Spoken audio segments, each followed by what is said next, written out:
नारायणं नमस्कृत्य नरं चैव नरोत्तमं देवीं सरस्वतीं व्यासं ततो जयमुदीरयेत्। शान्ताकारं भुजगशयनं पद्मनाभं सुरेशं विश्वाधारं गगनसदृशं मेघवर्णशुभाङ्गं लक्ष्मीकान्तं कमलनयनं योगविद्यार्णगम्यं वन्दे विष्णुभवभयहरं सर्वलोकैकनाथम्। बोलो भागवत भगवान की जय। जय श्री कृष्ण। प्रिय भक्तजनों, आज की कथा में हम आपको श्रीमद् भागवत महापुराण के चतुर्थ स्कंद के 14वें अध्याय की कथा सुनाएंगे, जिसमें कि राजा बेन की कथा का वर्णन सुनाया जाएगा। तो सभी भक्तजन हमारी श्रीमद् भागवत महापुराण की कथा को बड़े श्रद्धा भाव और प्रसन्नचित मन से सुने। जिन भक्तों ने अभी तक हमारे चैनल को सब्सक्राइब नहीं किया है वो हमारे चैनल को सब्सक्राइब करें, वीडियो को लाइक करें और कमेंट में राधे राधे जय श्री कृष्ण अवश्य लिखें। बोलो भागवत भगवान की जय। बोलो सुखदेव भगवान की जय। बोलो परीक्षित महाराज की जय। श्री मैत्रेय जी कहते हैं, वीरवर विदुर जी, सभी लोगों की कुशल चाहने वाले भृगु आदि मुनियों ने देखा कि अंग के चले जाने से अब पृथ्वी की रक्षा करने वाला कोई नहीं रह गया है। सब लोग पशुओं के समान उच्छल खंड होते जा रहे हैं। तब उन्होंने माता सुनीता की सम्मति से मंत्रियों के सहमत न होने पर भी बैन को भूमंडल के राज पद पर अभिषिक्त कर दिया। बैन बड़ा कठोर शासक था। जब चोर डाकुओं ने सुना कि वही राज सिंहासन पर बैठा है, तब सर्प से डरे हुए चूहों के समान वे सब तुरंत ही जाता छिप गए। राज्यासन पाने पर बैन 8 लोकपालों की ऐश्वर्य कला के कारण उन्मत्त हो गया और अभिमानवश अपने को ही सबसे बड़ा मानकर महापुरुषों का अपमान करने लगा। वह ऐश्वर्य मद से अंधा हो रथ पर चढ़कर निरंकुश गजराज के समान पृथ्वी और आकाश को कपाता हुआ सर्वत्र विचरने लगा। कोई भी द्विजाति वर्ण का पुरुष कभी किसी प्रकार का यज्ञ दान और हवन न करे। अपने राज्य में यह ढिंढोरा पिटवा कर उसने सारे धर्म कर्म बंद करवा दिए। दुष्ट बैन का ऐसा अत्याचार देख सारे ऋषि मुनि एकत्रित हुए और संसार पर संकट आया समझकर करुणावश आपस में कहने लगे, अहो, जैसे दोनों और जलती हुई लकड़ी के बीच में रहने वाले चींटी आदि जीव मान संकट में पड़ जाते हैं, वैसे ही इस समय सारी प्रजा एक ओर राजा के और दूसरी ओर चोर डाकुओं के अत्याचार से महान संकट में पड़ रही है। हमने अराजकता के भय से ही आरोग्य होने पर भी बैन को राजा बनाया था, किंतु अब उससे भी प्रजा को भय हो गया। ऐसी अवस्था में प्रजा को किस प्रकार सुख शांति मिल सकती है? सुनीता की कोख से उत्पन्न हुआ यह बैन स्वभाव से ही दुष्ट है, परंतु सांप को दूध पिलाने के समान इसको पालने वालों के लिए अनर्थ का कारण हो गया। हमने इसे प्रजा की रक्षा करने के लिए नियुक्त किया था, यह आज उसी को नष्ट करने पर तुला है। इतना सब होने पर भी हमें इसे समझाना अवश्य चाहिए। ऐसा करने से इसके किए हुए पाप हमें स्पर्श नहीं करेंगे।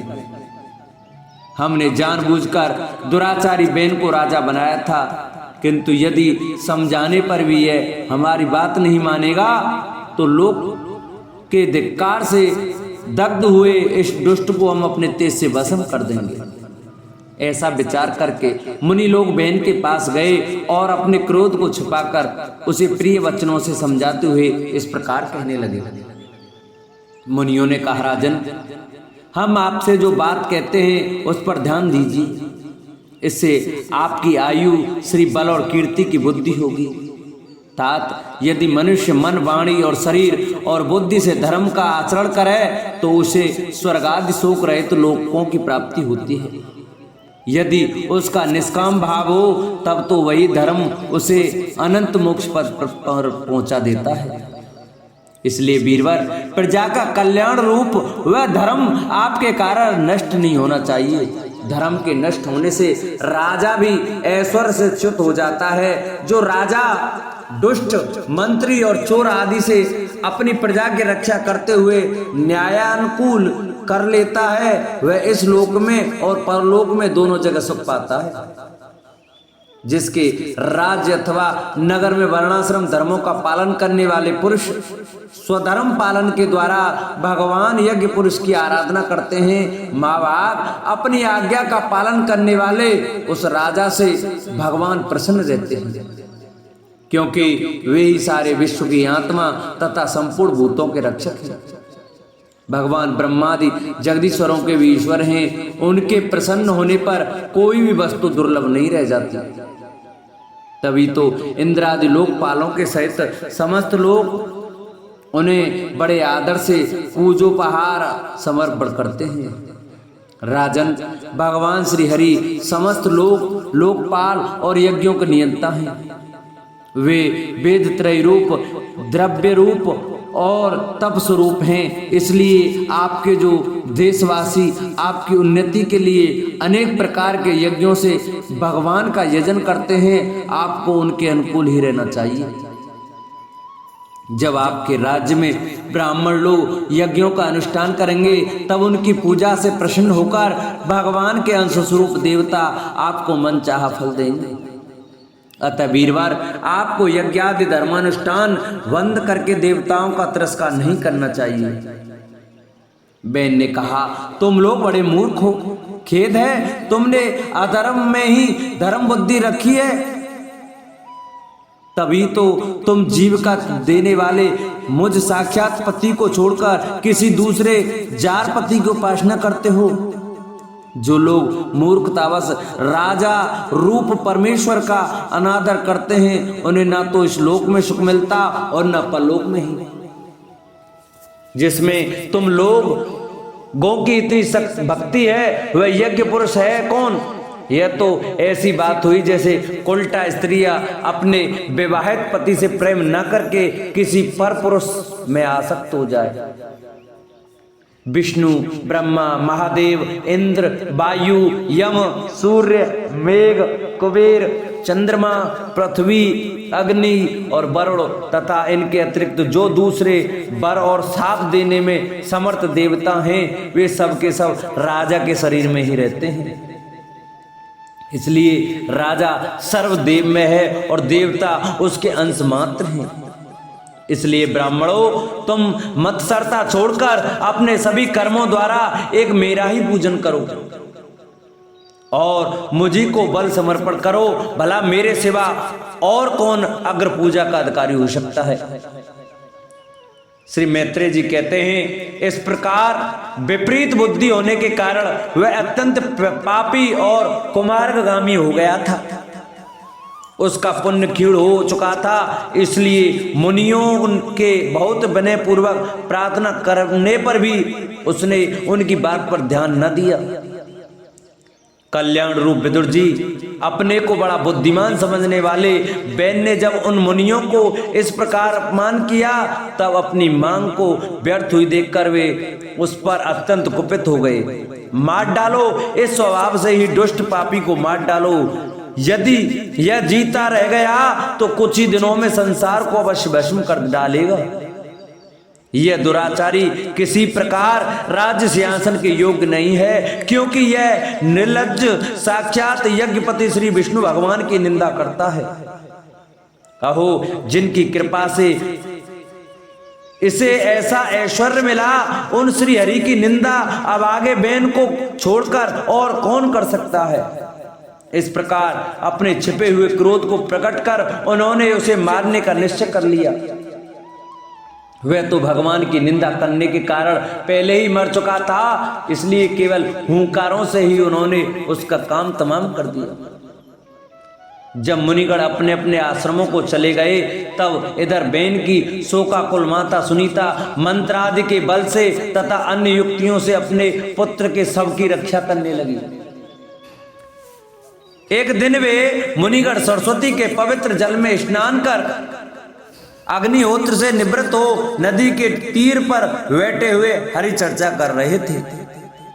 उन दिनों लोगों में आतंक फैलाने वाले बहुत से उपद्रव होते देख वे आपस में कहने लगे, आजकल पृथ्वी का कोई रक्षक नहीं है, इसलिए चोर डाकुओं के कारण उसका कुछ अमंगल तो नहीं होने वाला है। ऋषि लोग ऐसा विचार कर ही रहे थे कि उन्होंने सब दिशाओं में धावा करने वाले चोरों और डाकुओं के कारण उठी हुई बड़ी भारी धूल देखी। देखते ही समझ गए कि राजा बेन के मर जाने के कारण देश में अराजकता फैल गई है, राज्य शक्तिहीन हो गया है और चोर डाकू बढ़ गए हैं। यह सारा उपद्रव लोगों का धन लूटने वाले तथा एक दूसरे के खून के प्यासे लुटेरों का ही है।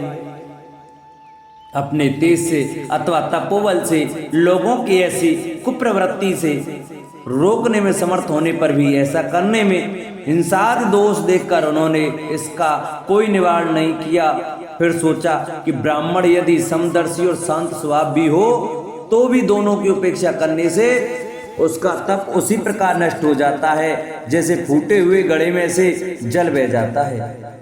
फिर राजर्षि अंग का वंश भी नष्ट नहीं होना चाहिए, क्योंकि इसमें अनेक अमोद शक्ति और भगवत परायण राजा हो चुके हैं। ऐसा निश्चय कर उन्होंने मृत राजा की जांग को बड़े जोर से मथा तो उसमें से एक बौना पुरुष उत्पन्न हुआ।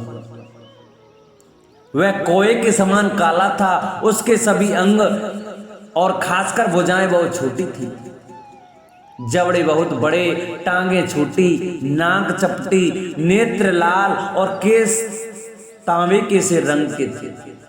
उसने बड़ी दीनता और नम्र भाव से पूछा कि मैं क्या करूं? तो ऋषियों ने कहा, निषीद बैठ जा। इसी से वह निषाद कहलाया। उसने जन्म लेते ही राजा बेन के भयंकर पापों को अपने ऊपर ले लिया, इसलिए उसके वंशधर निषाद भी हिंसा, लूटपाट आदि पाप कर्मों से रत रहते हैं। अतः वे गांव और नगर में टिक कर वन और पर्वतों में ही निवास करते हैं। 15वां अध्याय महाराज पृथु का आविर्भाव और राज्याभिषेक। श्री मैत्रेय जी कहते हैं, विदुर जी, इसके बाद ब्राह्मणों ने पुत्रहीन राजा बेन की भुजाओं का मंथन किया। तब उसने उनसे एक स्त्री पुरुष का जोड़ा प्रकट हुआ। ब्रह्मवादी ऋषि उस जोड़े को उत्पन्न हुआ देख और उसे भगवान का अंश जान बहुत प्रसन्न हुए और बोले। ऋषियों ने कहा, यह पुरुष भगवान विष्णु की विश्व पालनी कला से प्रकट हुआ है और यह स्त्री उन परम पुरुष की अब अनपायनी, कभी अलग न होने वाली शक्ति लक्ष्मी जी का अवतार है। इनमें से जो पुरुष है वह अपने स्वयं का प्रथम विस्तार करने के कारण परम यशस्वी पृथु नामक सम्राट होगा। राजाओं में यही सबसे पहला होगा। यह सुंदर दांतों वाली एवं गुण और आभूषणों को भी विभूषित करने वाली सुंदरी इन पृथु को ही अपना पति बनाएगी। इसका नाम अर्ची होगा। पृथु के रूप में साक्षात श्री हरि के अंश ने ही संसार की रक्षा के लिए अवतार लिया है और अर्ची के रूप में निरंतर भगवान की सेवा में रहने वाली अपनी नित्य सहचरी श्री लक्ष्मी जी ही प्रकट हुई। मैत्रेय जी कहते हैं, विदुर जी, उस समय ब्राह्मण लोग पृथु की स्तुति करने लगे। श्रेष्ठ गंधर्वों ने गुणगान किया, सिद्धों ने पुष्पों की वर्षा की, अप्सराएं नाचने लगी, आकाश में शंख, तुरई, मृदंग और दुंदुभी आदि बाजे बजने लगे। समस्त देवता, ऋषि और पितर अपने अपने लोकों से वहां आए। जगत गुरु ब्रह्मा जी देवता और देवेश्वरों के साथ पधारे। उन्होंने बेन कुमार पृथु के दाहिने हाथ में भगवान विष्णु की हस्तरेखाएं और चरणों में कमल का चिन्ह देखकर उन्हें श्री हरि का ही अंश समझा, क्योंकि जिसके हाथ में दूसरी रेखाओं से बिना कटा हुआ चक्र का चिन्ह होता है वह भगवान का ही अंश होता है। वेदवाणी ब्राह्मणों ने महाराज पृथु के अभिषेक का आयोजन किया। सब लोग उसकी सामग्री जुटाने में लग गए। उस समय नदी, समुद्र, पर्वत, सर्प, गौ, पक्षी, मृग, स्वर्ग, पृथ्वी तथा अन्य सब प्राणियों ने भी उन्हें तरह तरह के उपहार भेंट किए। सुंदर वस्त्र और आभूषणों से अलंकृत महाराज पृथु का विधिवत राज्याभिषेक हुआ। उस समय अनेकों अलंकारों से सजी हुई महारानी अर्ची के साथ वे दूसरे अग्निदेव के सदृश जान पड़ते थे।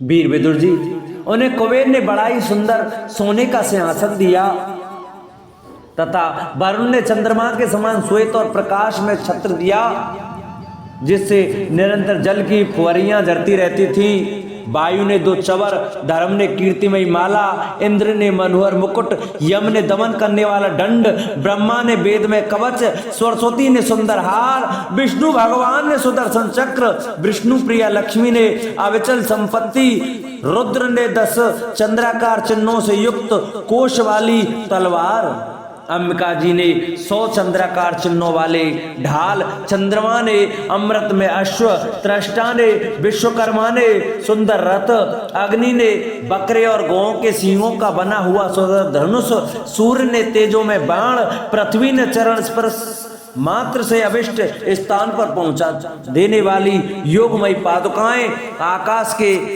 अभिमानी धौ देवता ने नित्य नूतन पुष्पों की माला, आकाश विहारी सिद्ध गंधर्वाद ने नाचने गाने बजाने और अंतर्धान हो जाने की शक्तियां, ऋषियों ने अमोघ आशीर्वाद, समुद्र ने अपने से उत्पन्न हुआ शंख तथा 7 समुद्र, पर्वत और नदियों ने उनके रथ के लिए बेरोक टोक मार्ग पार में दी।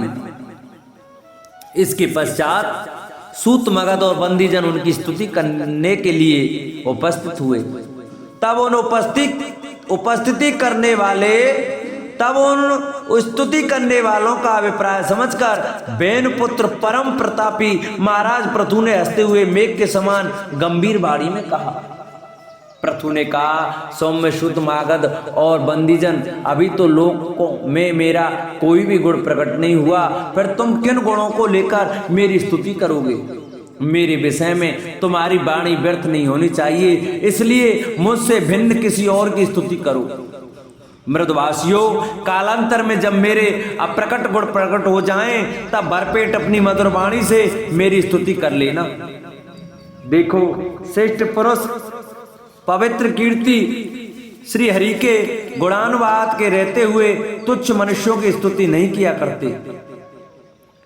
महान गुणों को धारण करने में समर्थ होने पर भी ऐसा कौन विद्वान पुरुष है जो उनके न रहने पर भी केवल संभावना मात्र से स्तुति करने वालों द्वारा अपनी स्तुति कराएगा? यदि यह विद्याभ्यास करता तो इसमें अमुक अमुक गुण हो जाते।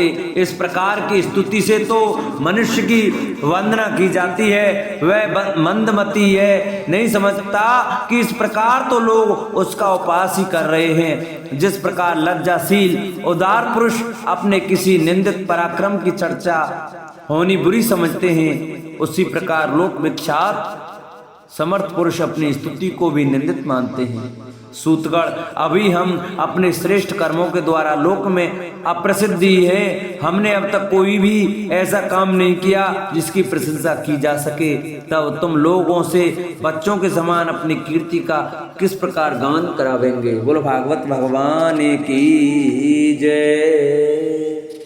प्रिय भक्तजनों, आज की कथा को हम यहीं विश्राम देते हैं।